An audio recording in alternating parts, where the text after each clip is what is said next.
In the quiet town of Duyun, nestled in the misty mountains of Giju, there was an ancient house that stood alone at the end of a winding path.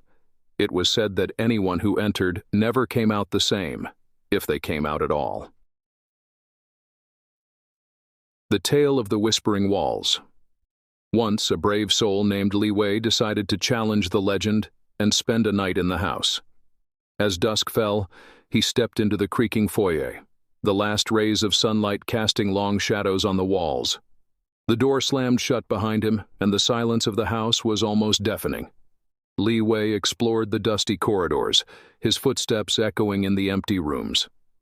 As night crept in, he settled in the main hall, a fire crackling in the hearth. That's when he heard it, the faintest whisper like someone speaking from behind the walls. He listened closely, and the whispers grew louder, forming words, then sentences. They spoke of hidden truths and forgotten tales, of lives once lived within these walls. Li Wei, entranced, found himself conversing with the voices, sharing his deepest fears and secrets. Hours passed, and the fire died down to embers. The whispers grew urgent, pleading with Li Wei to find them, to free them from their eternal prison. Compelled by their sorrowful tones, he searched for the source, tearing at the walls with bare hands. As the first light of dawn filtered through the broken windows, Li Wei found a hidden door, its edges sealed by ancient spells.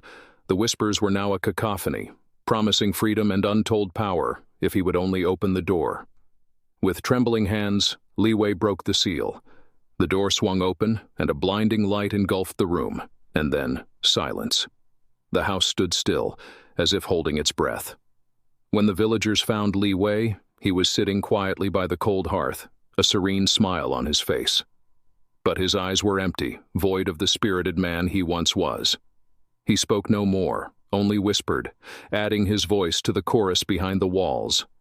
And so, the house at the end of the path remains, its whispers carried by the wind, a warning to all who dare to listen. Remember, it's just a story, but sometimes the scariest tales are those left to the imagination. Sleep well.